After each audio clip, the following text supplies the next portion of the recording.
South Jersey's play-by-play home for the Eagles, Touchdown! Sixers, It's good! and Flyers. Oh, big save by Carter Hart. 97.3 ESPN, WENJ, WENJ HD, Millville, Atlantic City, a Town Square media station. This is Game Night with Josh Hennig on 97.3 ESPN and the free mobile app. Now, live from the Matt Black Kia Studios. Oh, what a move! Here's Josh Hennig. Monday edition of Game Night here on 97.3 ESPN FM, the 97.3 ESPN mobile app. And we are live as always on YouTube and Twitter at 973 ESPN. Glad to have you guys on board the show today. Got a lot to get to, a little bit of time to get to it here on 97.3 ESPN. Eagles lose. I'll break it all down for you here. We'll also review the football weekend as we had picks on Friday and Saturday. We'll review all those picks with you guys as well. Mike Clay, ESPN NFL analyst, will join us coming up at 6:20 p.m. to break down more of the Eagles and the NFC East, because the Eagles and Cowboys are both 1-1, and they're set to meet a week from tonight. You can hear all the action right here on 97.3 ESPN FM. Of course, we'll have a full game lead up on the Sports Bash with Mike Gill. Game Night with yours truly, Josh Hennig, and more next Monday on 97.3 ESPN. Also, we get to some news items to get to as well during the show here. And we'll get to the news items before we get to anything else. So, here's the thing. Two news items that came out today. For those who didn't know, Brandon Graham is done for the year.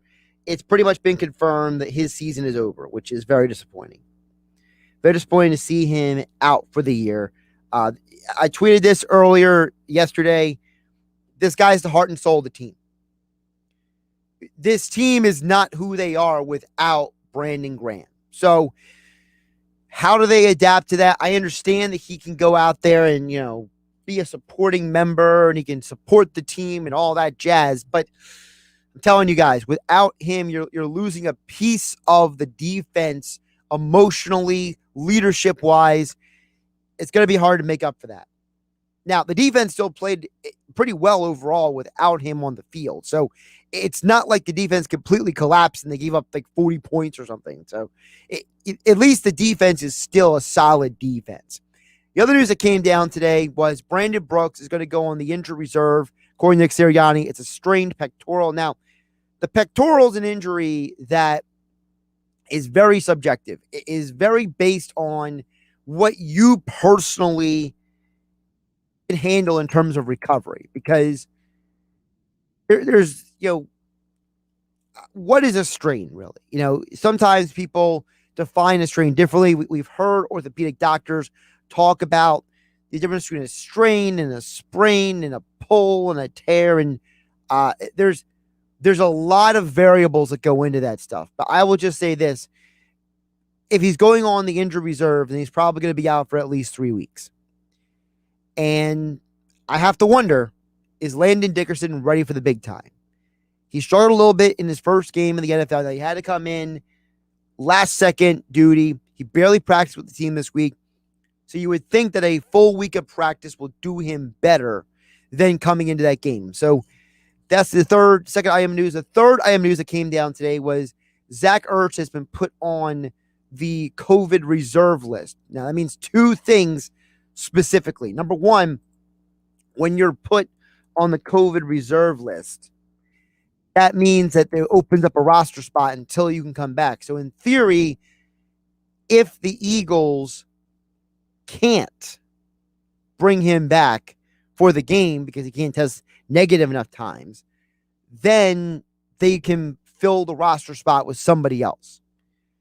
Now, the way the rule works is because Ertz is vaccinated, remember the vaccinated players have a different set of rules than the non-vaccinated players, in the sense that Ertz just has to test negative consecutive times before he's allowed back into the facility. Now, the timetable for those negatives could put him in a position to return for Monday Night Football.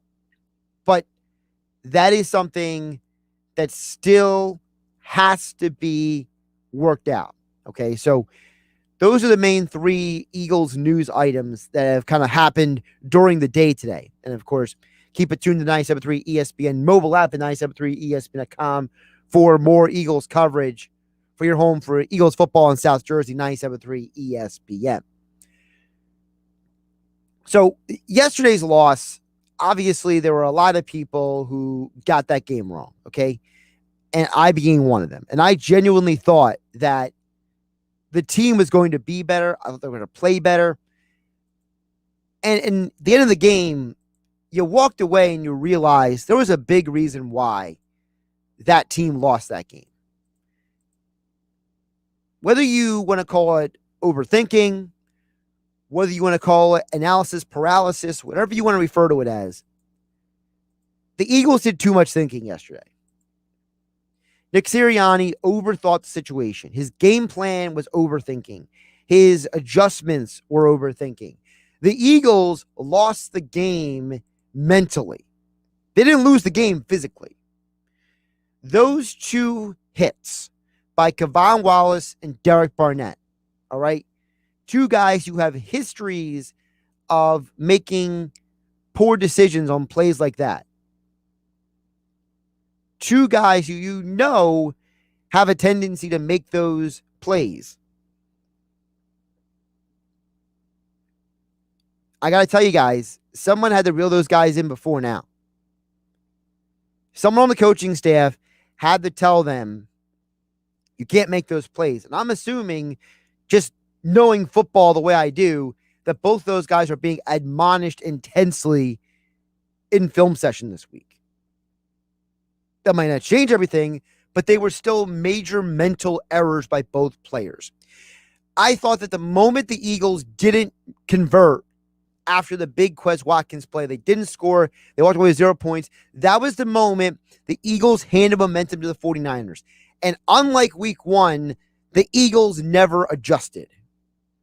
Week one, the Eagles said, all right, this is what Atlanta is doing to us, we're going to adjust.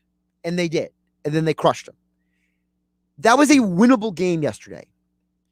And the 49ers are supposed to be a better team. And that was a winnable game. But the Eagles deflated themselves and their own fans yesterday.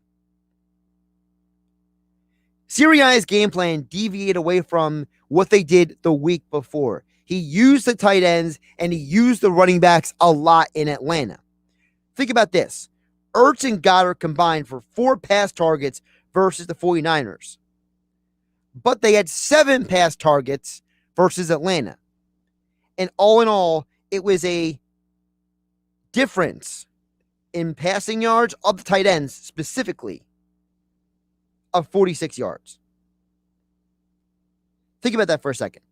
That's a 46-yard difference in terms of tight end production that you lost. Then look at the running backs. Sanders and Gainwell versus Atlanta had 19 rush attempts, and they also had 8 pass targets. Versus the 49ers, versus the 49ers, they had 19 rush attempts, and then 3 pass targets versus San Francisco, where they were much more involved in Atlanta with 24 rush attempts and 7 pass targets. So the running backs and the tight ends were way more used in Atlanta versus the 49ers. And I know some of you are going to say, well, the 49ers have a better defense. But do they?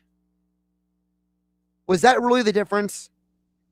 Because Jalen Hurts had 6 pass attempts of 20 yards or more versus the 49ers. We only had 2 pass attempts of 20 yards or more versus Atlanta. To make a deep pass, you need pass blocking in front of you. You need time to throw the ball. So obviously Hurts was getting time to throw the ball.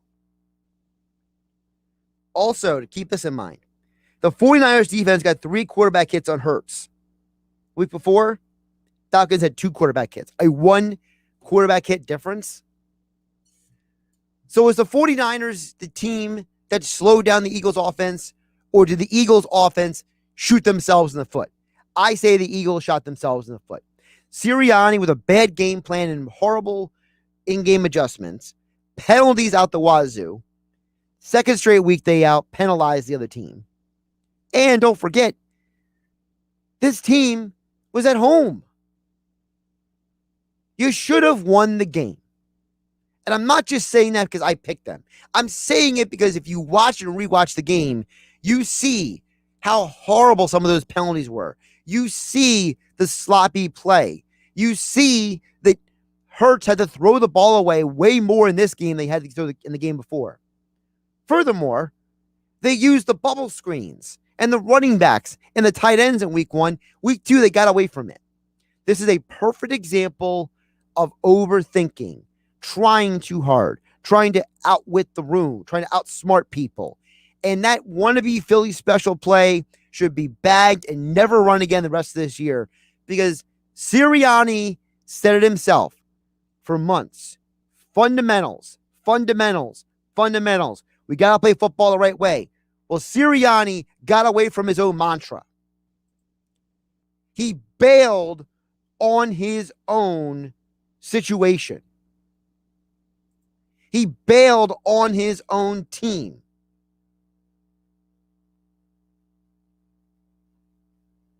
And it was very frustrating. It was very frustrating to watch. And I feel for every Eagle fan was at the game screaming their head off. If you were watching on TV like I was, you heard the fans. The fans were almost overpowering the announcers on every single play in the first quarter. And the Eagles deflated their own crowd. It is a huge deal when you have a situation, when you have the crowd behind you, you have a chance to win a game, but you shoot yourself in the foot. Not good. Meanwhile, you have the Cowboys, a team that was supposed to lose their game, found a way to win.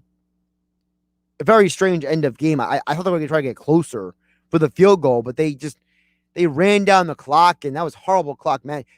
Mike McCarthy is fortunate that Zerline made that kick, because if he didn't make that kick, everybody on television would have been crushing him for the time management at the end of that game.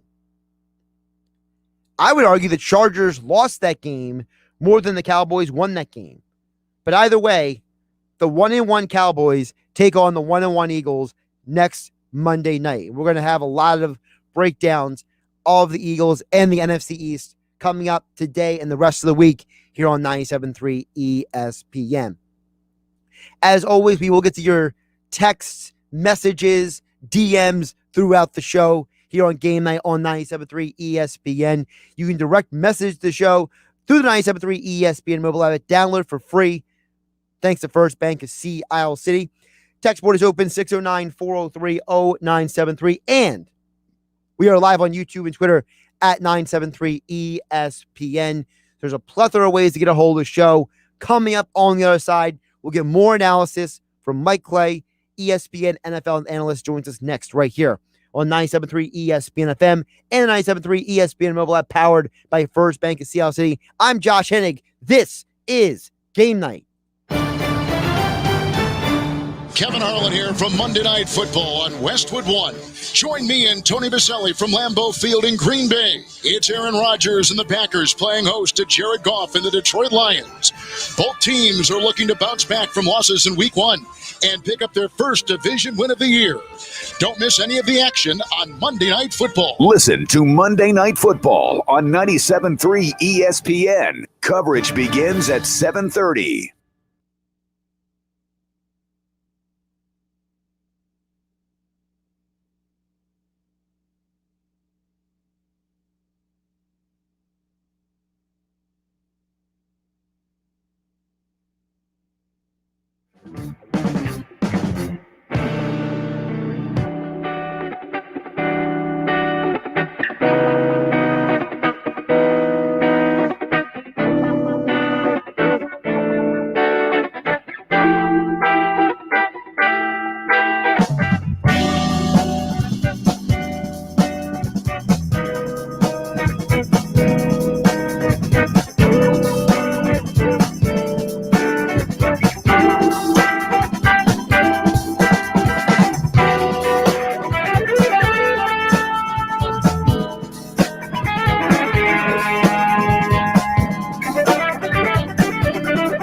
We're planning a trip to Spain later this year. But our Spanish is pretty bad.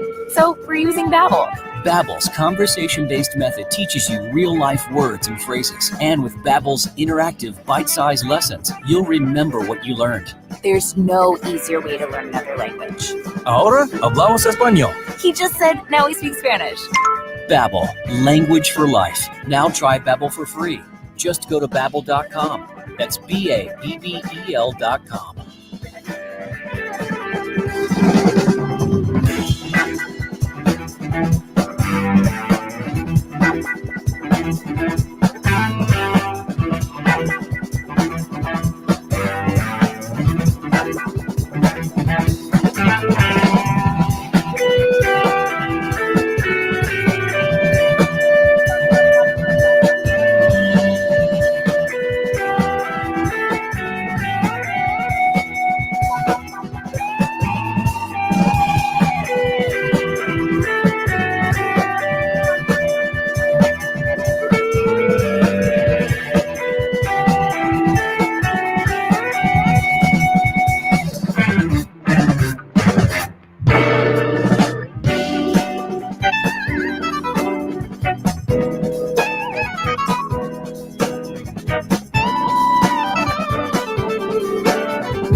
And Blake Shelton. And I'm so excited to join The Voice this season. I'll put it on social media so everyone knows. Now get ready to hear the likes pouring in. Darn, the internet must be broken again. I'll just give it a try on mine, just in case. Guess they fixed the internet. The new season of The Voice with Ariana Grande premieres tonight on NBC. Okay, now you're just rubbing it in.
Dell's semi-annual sale is the perfect opportunity for a significant business upgrade. Save up to 45% on Dell computers built for business with Windows 10 Pro. Plus, enjoy special pricing on Dell docks, monitors, servers, and more, all with easy financing options through Dell Financial Services. Succeed anywhere with Windows 10 Pro. Speak to a Dell Technologies advisor today to find the right tech for your business with fast, free shipping. Call 877-ASK-DELL. That's 877-ASK-DELL.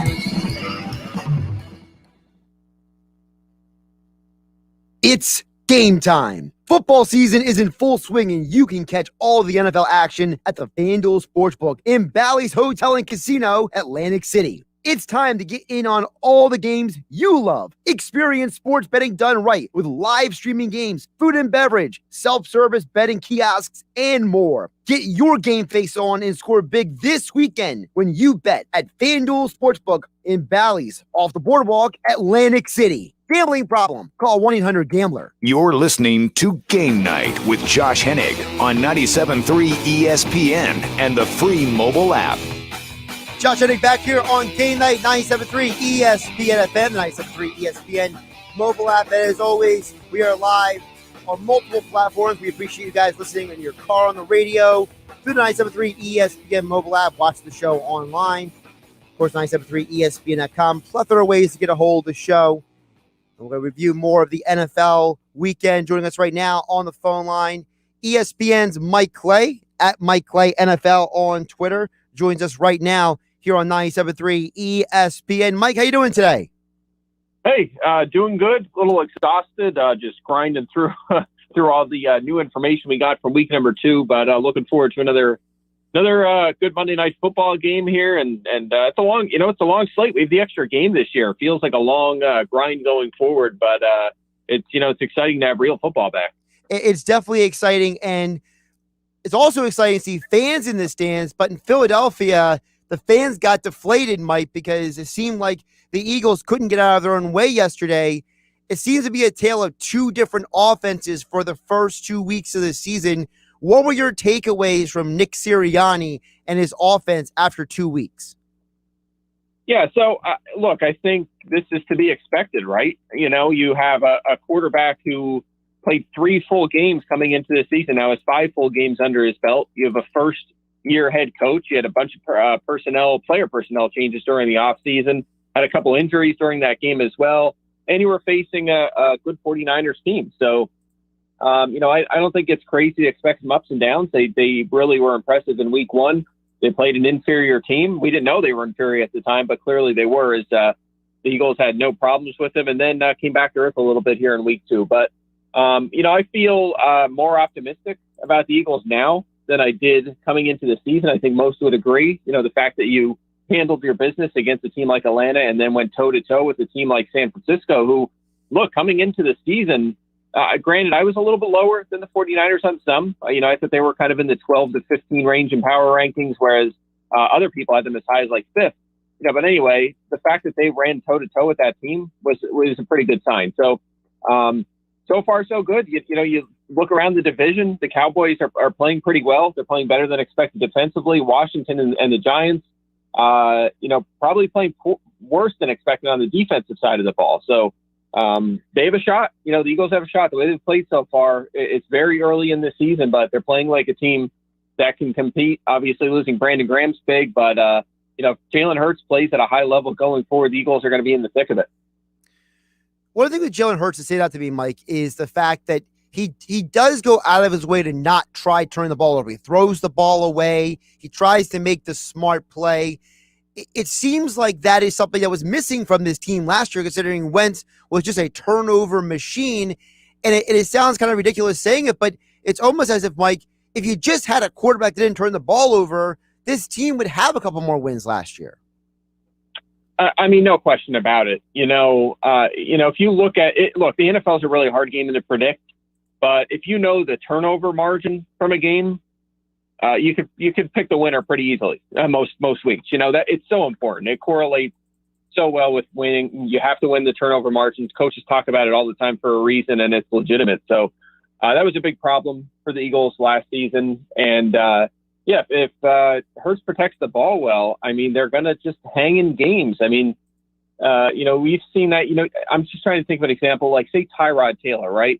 He's been around for a long time, and when he has started, whether it was with Buffalo before the Josh Allen era, very briefly with Cleveland, now he's with Houston, his teams were never really great, but they just kind of hung in games all the time. Why? Because he did one thing extremely well. It was not turn the ball over, ever. Like, he was just unbelievably good at never turning the ball over, so he kept games close. And obviously, we saw the other side of that last year with Philadelphia, and potentially going forward here, if Hurts keeps possession of the ball, doesn't make bad throws, isn't afraid to throw the ball away, scrambles when at the appropriate times, doesn't fumble like Daniel Jones does so often, it's going to be really huge for this team. So we'll see if he can keep that going forward. He had the 9 fumbles last year, already has a couple this year, but has not thrown an interception yet, to your point. So, we'll see if he can do that when he has pressure on going forward.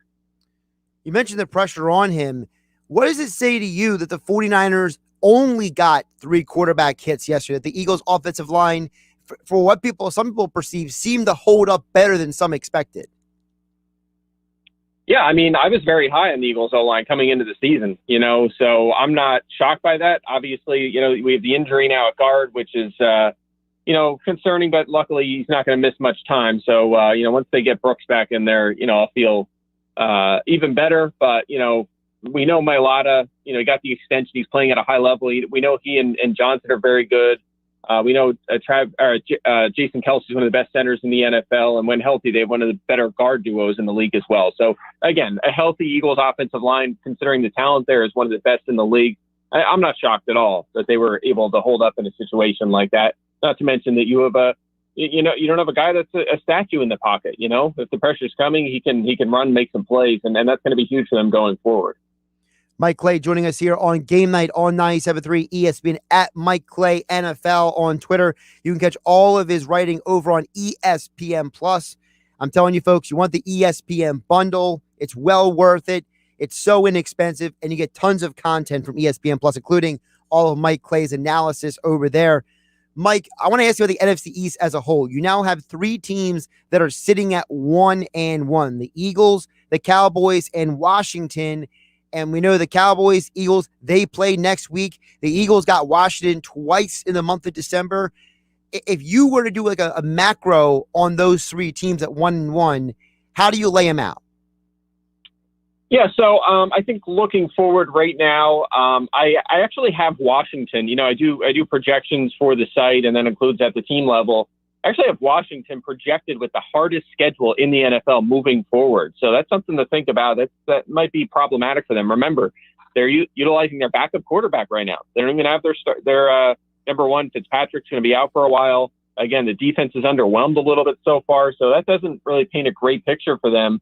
Dallas, I think they're the favorite right now. Their offense is just so good. It's healthy now. They have if one guy is out like Michael Gallup, they have CeeDee Lamb, and they have Amari Cooper. He's a little beat up right now. They have Zeke, and Tony Pollard's probably outplaying Zeke at this point. The offensive line's great when healthy.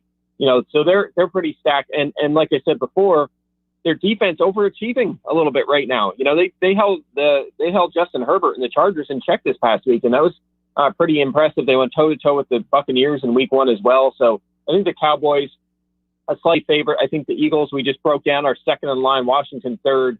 And then, don't forget about the Giants, honestly. Daniel Jones, I thought, played pretty well in that Thursday game against that Washington defense. And the offensive line has been a big problem for them. But if they can patch that together, and again, the defense comes around a little bit. There's a lot of talent on that side of the ball. They could be a sneaky name to keep an eye on. They're 0-2, but, they're only 1 game back, as we saw last season. You don't always need a lot of wins to win the NFC East. So we'll see how the Giants do here in the next couple of weeks. When you think about, you mentioned the Cowboys, how they were playing offensively Week 1, then they have played defensively Week 2. Is in your mind, is that going to be the key? Because a lot of people could say, listen, some people are saying, did the Cowboys win the game or did the Chargers lose the game? Some people are saying they did a great job putting Micah Parsons as a blitzer in that game. Some people are saying, hey, Mike McCarthy was bailed out by Zerline because of the bad clock management. What is really the difference for you outside of Dak Prescott being healthy from last year to this year for Cowboys? Yeah, I mean, look, we saw them producing at an extremely high level in the first month last season. I mean, the Cowboys were going to be a problem last year before Dak went down. And I know their defense was playing pretty poorly last year, but their offense was just moving the ball at will. And the way that all played out, they probably would have won that division. I feel pretty comfortable saying that. So, you have that pretty much that whole offense back healthy this year. And look, coming into the year, I viewed Dallas as a team that had an elite offense and a very poor defense because they made a bit of a head scratcher, off-season decisions. They invested a lot in the linebacker position, and we saw in Week 1 them rotating the linebackers in and out. So you were putting all this investment in a position of where guys were just kind of standing around on the sideline quite often. And now you have some injuries too that they're trying to overcome, especially on the defensive line with Lawrence and Gregory and Gallimore. So. We don't know yet for sure. We just don't know for sure if this Cowboys offense is going to be average or poor or solid, and if it's really poor, that gives the Eagles and a team like Washington, maybe the Giants, a shot here. But if that defense plays average ball going forward and the offense is elite, it's going to be a hard team to beat. It really is, and by the way, we're going to get it. We're going to see it this weekend. We're going to see these teams face off. I'm super intrigued to see. I think the matchup of the game is probably one people aren't thinking about at this second, but it's probably going to be Devonta Smith against Trevon Diggs. Diggs has shadowed Mike Evans and Keenan Allen in weeks 1 and 2 and has done a really nice job. He's on the verge of becoming one of the better corners in this league, bit of a breakout player so far this season. And I think he's going to shadow Smith, and that can neutralize him. And if it does, does Jalen Reagor step up on the other side? Can we get, some other big plays from the other receivers? Can the tight ends do more damage? Quez Watkins might be needed for another big play this week. So I'm really intrigued. This is going to be a big time showdown in this division, and honestly could be the difference maker when it comes down to it. Couple more for Mike Clay from ESPN Plus, joining us right here on Game Night on 97.3 ESPN. Mike, the NFC West, 49ers 2-0, but a ton of injuries. Rams, looking at how we expected of them. Cardinals, high-powered offense. Seahawks, weird game yesterday. Who should be the favorite in the NFC West? Oh, man, that was one of the toughest questions to answer all offseason. You just kind of had to pick one or two from the group that you thought would be a little better, and then you had to take the heat from the fans of the ones you were against because they weren't going to believe it. Fans of all four of those teams think they're going all the way this year. So, look, it is tough for sure. You have 3 2-0 teams already, and the one that's 1-1 is the team I thought was the favorite coming in. That's Seattle. So it is wide open. It's extremely hard for 4 teams from one division to make the playoffs, but we do have the extra wild card now, and these are 4 really good teams. So if anybody's going to break the mold, I suppose it's them. But look, I think right now I would give a leg up to the Rams. Matthew Stafford looks terrific, and the defense I thought might drop off a bit this year. They lost their coordinator, they lost some of their best players, Mike Brockers and John Johnson's one of the best safeties in the league. Troy Hill was a key piece last year. All those guys are gone. But they've been really good so far. They really have. So, we'll see how they do against Tampa Bay this weekend. But I think they're the favorite. The Cardinals could have lost on a field goal attempt this week. The Niners obviously are 2-0, and Seattle's right there. I mean, it is really wide open. It truly is. Could come down to some good luck, some bad luck. But I think the Rams right now have to be the favorite. There are 2 teams in the AFC West that are 2-0, and it's not the Chiefs. It's not the Chargers. It's the Raiders and the Broncos. Which one of those teams can sustain their success better, Mike? Yeah, so I saw a stat earlier. Adam Teicher, who covers the Chiefs for us here at ESPN, tweeted earlier it's the first time the Chiefs haven't been at least tied in first place in that division since 2016. That's insane. I mean, that's just crazy how long they've been that good. But nonetheless, Raiders and Broncos, I guess I'll roll with the Raiders just because the way they've been playing lately. I was higher on Denver than the Raiders coming into the season. Denver has one of the best defenses in the NFL on paper. We've seen that so far. Teddy Bridgewater's played pretty well. They're missing Jerry Jeudy right now, but he'll be back probably in a month or so, and that'll help that offense. But, impressed with what they've done. But the Raiders, I mean, to come out and they've missed on a lot of draft picks the past couple of years. They're getting very little out of those early round picks they spent on defense. Those guys are just not playing or healthy scratches or the nickel corner. And yet they're playing at a high level. I mean, the offense was already really good last season, but this year the defense has done a nice job. They opened the season by beating Baltimore. They go toe-to-toe with them, win that game at home. 6 days later, they go to Pittsburgh. You're like, okay, this Steelers team just beat the Bills on the road, right? The Raiders on 6 days rest are going to get crushed. Not at all. I mean, they had no trouble with the Steelers. That was basically a 1-2 score lead throughout most of that game, and they handled their business. That was impressive. So the Raiders look really good right now. 2 impressive wins against the teams they beat had good wins the other weeks they played. So you can't ignore that. They've been progressively getting better, even though they've missed on a lot of acquisitions, especially in the draft the past couple of years.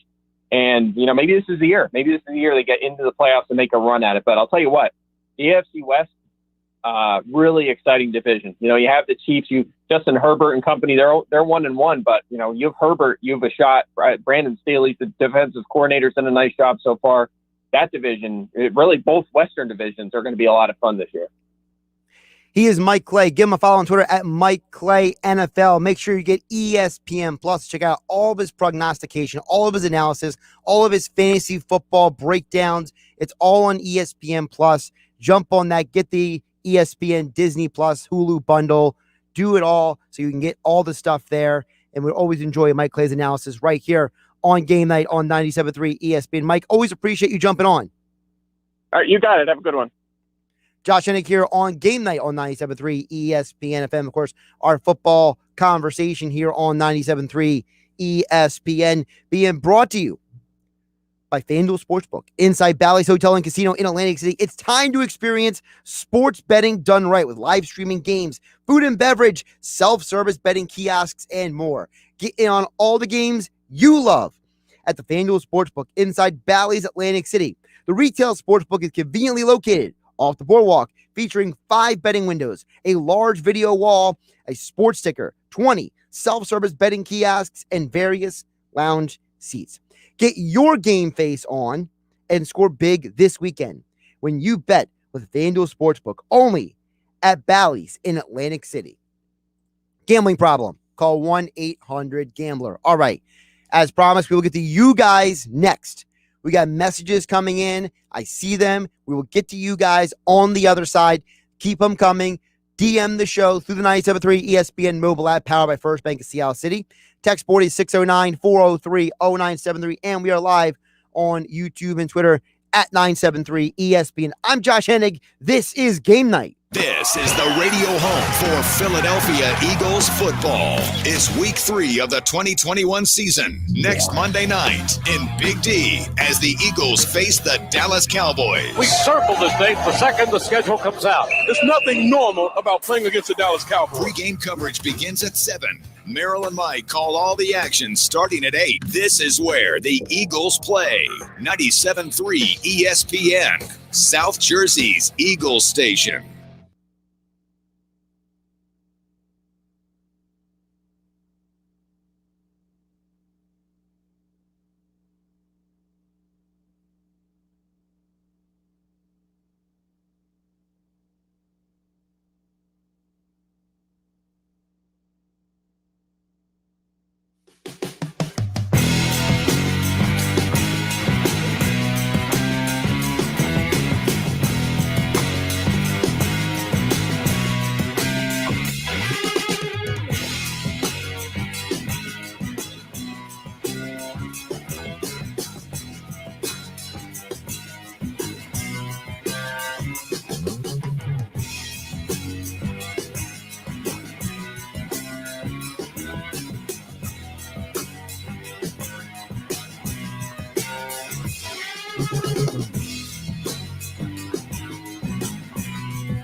Commercial work. Now, through their newly developed residential division, they're available for all of your electrical needs, including installing power and lighting, new security systems and upgrades, generators, car charging stations, and solar panel systems for your home and business. Calvi Electric's sign department, as always, is available for your business too. To find out how they can help your home or business, visit calvielectric.com or call 609-345-0151. Now, more Game Night with Josh Hennig on 97.3 ESPN and the free mobile app. Josh Hennig here on Game Night, 97.3 ESPN FM, 97.3 ESPN mobile app, powered by First Bank of Seattle. So we'll give you a little recap of the weekend. Very busy football weekend. Of course, we'll get to your guys' messages in just a moment. Keep them coming in. Direct message to the show. Priority messaging. Thanks to First Bank of Seattle City. Through the 97.3 ESPN mobile app. Download for free from the Google Play Store and the Apple App Store. Also, the text board is open. 609-403-0973. And, of course, we are live on YouTube and Twitter. Just follow at 973 ESPN on YouTube and Twitter. Before we get to your guys' comments, I just want to do a little shout-out. I was at a local establishment over the weekend, late Saturday night, and it was very cool. The people who came up to me and said hello, who recognized me out in public. So shout out to all of you guys out there who said hello to me, told me you guys love listening to the Sports Bash with Mike Gill. Me here on Game Night, you guys love listening to 97.3. So shout out to all you guys who came and said hello to me on Saturday night. I'm assuming that me being on the video stream probably helped with my recognition. Either that or you guys were on the app and clicked on my horrible profile picture. But no, seriously, thanks to everybody who came over, said hello to me. It was very cool meeting some new different people out and about late Saturday night. So let's get some of your messages right now, you guys listening out there. First, we'll get to Tom from Margate. Always love to hear from Tom. Tom says that, because of his job, he knows a lot about injuries, and what people call strains and sprains are torn muscles and ligaments. Such injuries always leave scar tissue depending on the size and amount of the damage. It can take 3 weeks to 3 months to get back to 100%. Tom says, I was at the game. It was so winnable, and it was so frustrating. They should have had 3 touchdowns! Exclamation points from Tom in Margate. A couple things there, Tom. You're right. There is a large variance when it comes to injuries. Now, you mentioned the size of the injury. A torn pectoral or a strained pectoral can basically keep you out for 3 weeks or 3 months. It really depends on the area of the tear. From what I've heard orthopedic doctors explain, apparently it has to do with, is the sprain or the tear, is it closer to the shoulder or is it closer to the collarbone? Is it closer to the clavicle?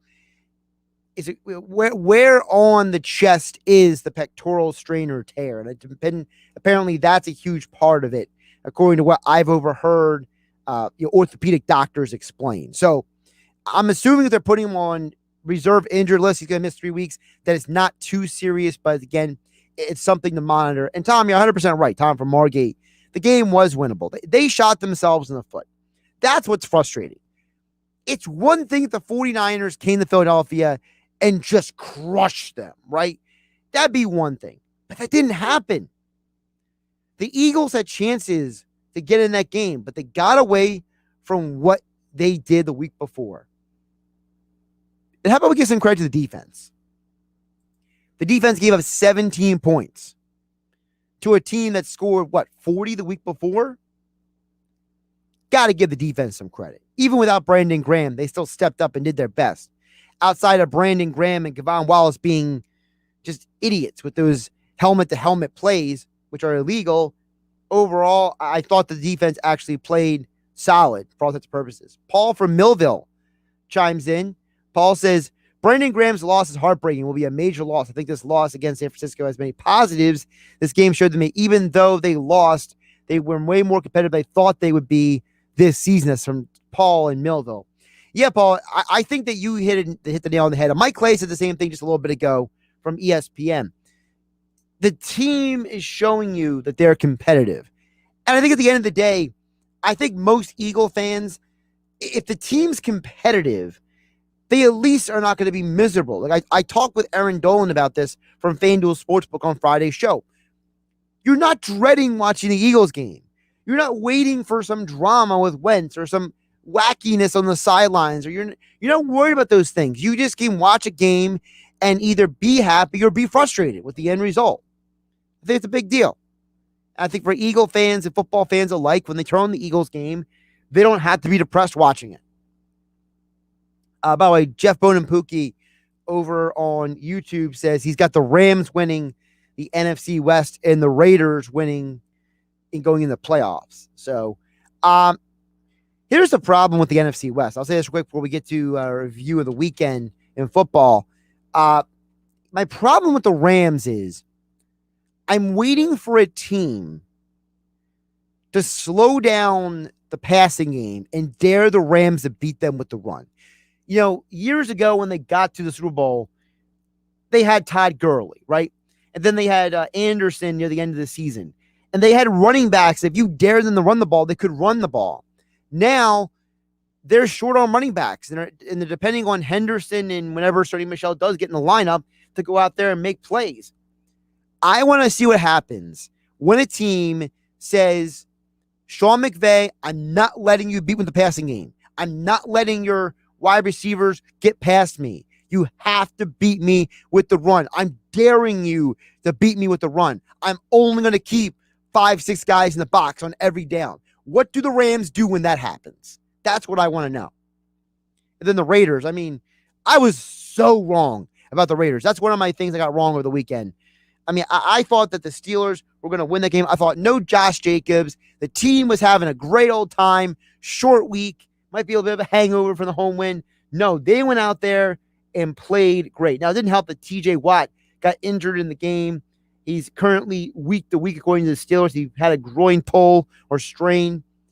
Again, the groin is subjective. I mean, it could be anything down there, honestly. It could actually be the groin. It could be lower abdominal. It could actually be where the groin connects to the quad. It's a variety of things. But to me, I was shocked by the Raiders. So, Jeff Bonampuki, you're right. I think that the Raiders have a chance to really shake things up. Rest of the NFL schedule, I wasn't sure what to make of the Vikings-Cardinals game. I told you guys on Friday because they were going to be without Emerson Griffin. They were going to be without Eric Kendricks. They were going to be without, I don't remember the other guy they were without, but they were without a lot of guys. Oh, Anthony Barr, that's the other guy. And they went blow for blow with the Cardinals offense. I walked out of that game worried that the Cardinals defense may be a boom or bust defense. That seems like a defense is either going to be great or they're going to be horrible. And I think we saw them great against Tennessee and we saw them horrible against the Vikings. Like I said, I was wrong about the Steelers game. I nailed the Bills-Dolphins game. Now, listen, I'm not happy Tua Tagovailoa's injured, but I told you guys for a long time, I don't believe in porcelain dolls. I don't believe in guys who can't stay healthy, who got, a history of injuries like he does. As soon as Jacoby Brissett came in, the team couldn't do anything offensively. And it's not that they were elite offensively with Tua, but at least they looked like they had a pulse. Brissett, that was a mess yesterday. We nailed the Pats -5.5 over the Jets. Zach Wilson has a long way to go. That offensive line in front of him is doing him no favors at all. Obviously, we got the Eagles game wrong. We got the Cowboys game wrong. Cowboys pulling out the win. Tonight, we got Packers, Lions. We're riding with the over 48.5. We got the Kansas City Ravens game, 53.5. We hit the over on that. What an incredible game between the Ravens and the Chiefs. I was glued to that game. I basically could barely – I didn't even want to watch the Phillies game after a while. Of course, Phillies lost last night. But I was just like, this Ravens-Chiefs game's got too much drama. And then also on Saturday, we nailed Michigan State. They won. We nailed Cincinnati covering the spread, 3.5. We nailed Stanford, -12. But we lost UCLA. Hey, Chip Kelly, you failed me. You dropped the ball. I ride with you again, and you and your Bruins stink. You played that way against Fresno State. Can't trust Chip Kelly. And also Penn State covered the 5.5. Josh Hennig, Game Night. Catch you tomorrow. Kevin Harlan and Tony Baselli here from Westwood One with a preview of Monday Night Football from historic Lambeau Field in Green Bay. We've got a battle in the NFC North. The Packers hosting the Detroit Lions. Tony, Green Bay was embarrassed on opening day to the Saints. How do they respond? Kevin, there's no doubt in my mind that Aaron Rodgers will want to come out and respond like the reigning MVP that he is. A lot of questions, a lot of talk this week in Green Bay. Nationally, was it because of all the offseason drama that led to the lack of production week one, only scoring 3 points? I don't think it gets any easier. Got a tough, hard-nosed group under Dan Campbell, first-year head coach. Scored a lot of points behind Jared Goff. We might have a shootout this week. Looking forward to it, Tony. Join us for the Lions and the Packers on Monday Night Football. Remember to listen to Westwood One's coverage of the NFL all season long, right here on South Jersey's home of Eagles football. On 97.3 ESPN.